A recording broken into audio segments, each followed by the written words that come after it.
देखिए बेटा, good morning. अब हम आपको लेसन नंबर 9 का टॉपिक प्रकाश का अपवर्तन समझा रहे हैं। जिन्होंने भी हमारे इस चैनल को सब्सक्राइब नहीं किया है वो सब्सक्राइब एवं लाइक कर दें, ठीक है ना, और बेल आइकन को दबाएं। देखिए प्रकाश का अपवर्तन क्या है इसके बारे में। ये मान लीजिए एक फर्स्ट मीडियम है और ये दूसरा मीडियम है सेकंड मीडियम।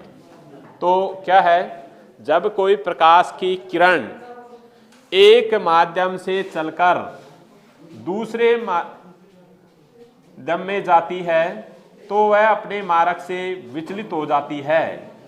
प्रकाश की इस परिघटना को प्रकाश का अपवर्तन कहते हैं।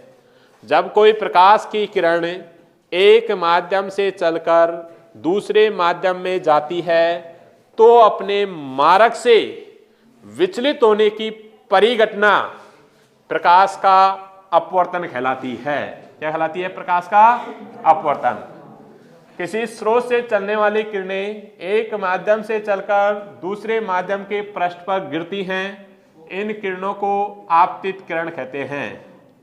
आपतित किरण। आपतित किरण, आपतित किरण जिस बिंदु पर गिरती हैं उसे आपतन बिंदु कहते हैं तथा आपतन बिंदु से के बाद में दूसरे माध्यम में जाती हैं। इन किरणों को परावर्तित किरण कहते हैं। अपवर्तित किरण, सॉरी, अपवर्तित किरण,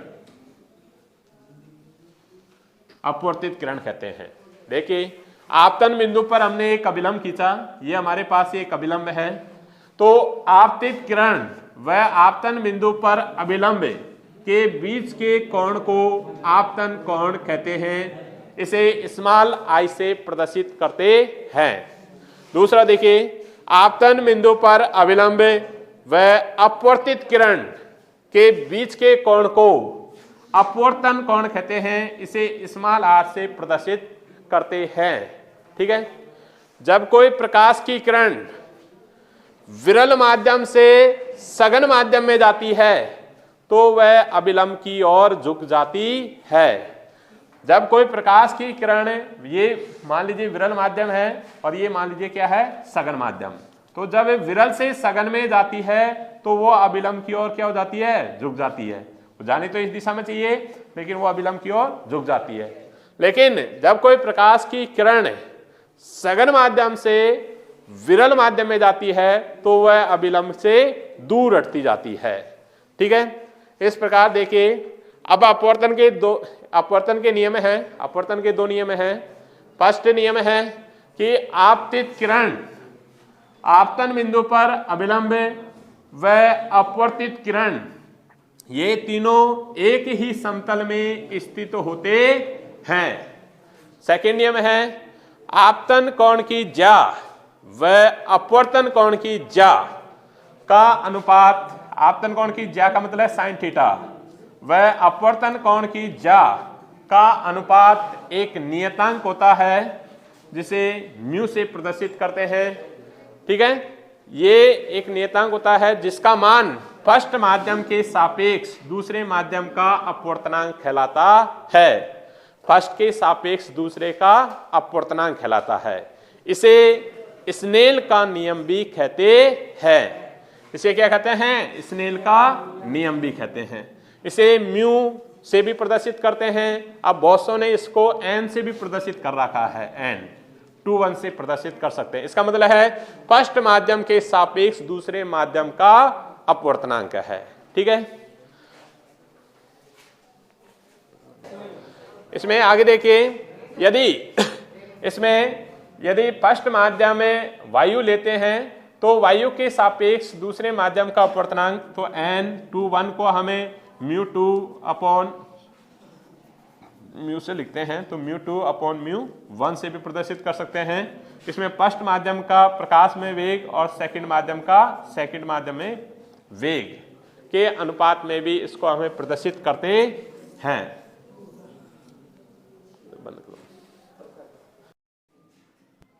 देखिए प्यारे बच्चों, अब हम आपको एक अगला टॉपिक पढ़ा रहे हैं प्रकाश का पूर्ण आंतरिक परावर्तन, total internal reflection. Total internal reflection क्या है पहले समझ लो कि पहले देखिए, जब कोई प्रकाश की किरण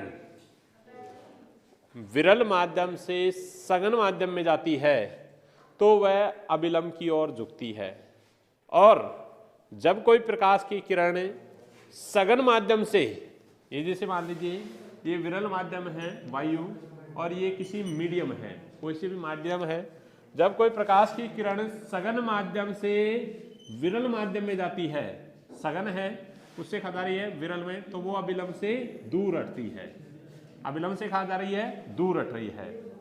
जब कहां से सघन से विरल में जाती है, सघन से विरल में जाती है तो अभिलंब से दूर हटती है। जैसे जैसे आपतन कोण का मान सघन माध्यम में बढ़ाते हैं, अपवर्तन कोण का मान भी बढ़ता जाता है। आपतन कोण का वह मान जिस पर अपवर्तन कोण का मान 90 डिग्री होता है, उस आपतन कोण को क्रांतिक कोण कहते हैं। उस आपतन कोण को क्या कहते हैं? क्रांतिक कोण।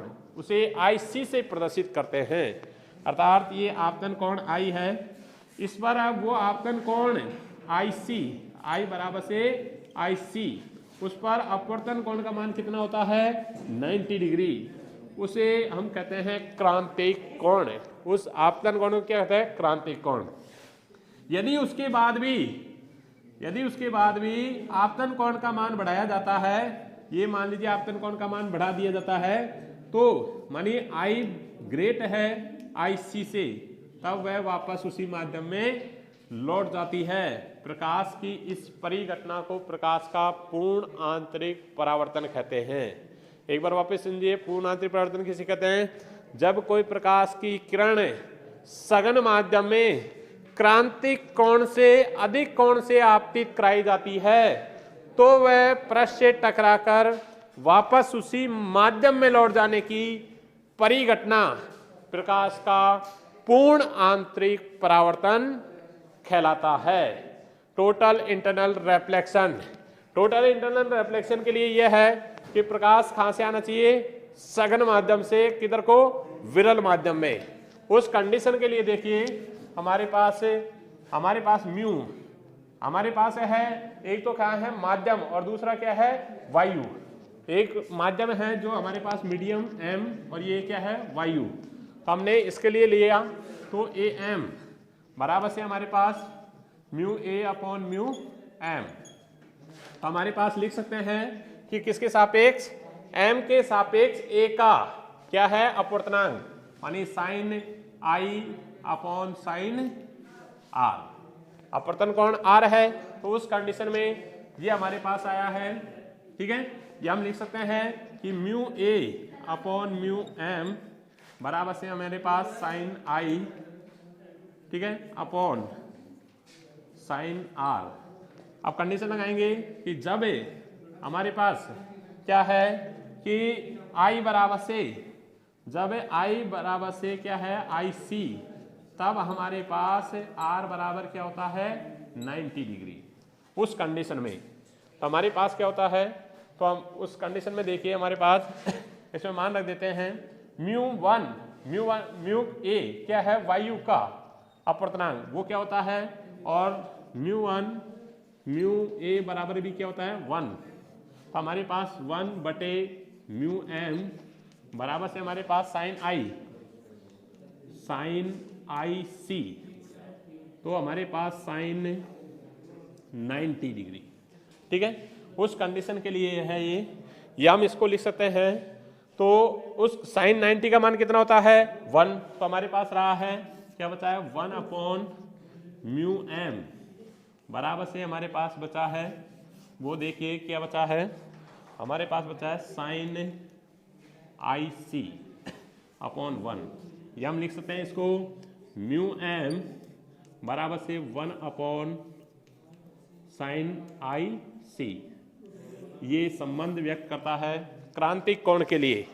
जब I का मान क्या है? मानी आपतन कोण क्रांतिक कोण है, तो उस कंडीशन में μm बराबर से 1/sin IC से व्यक्त करते हैं, ठीक है। धन्यवाद। सभी जिन्होंने भी हमारे चैनल को लाइक और सब्सक्राइब नहीं किया है वो लाइक और सब्सक्राइब कर दें और हमारे लेटेस्ट वीडियो देखते रहें। ठीक है, धन्यवाद।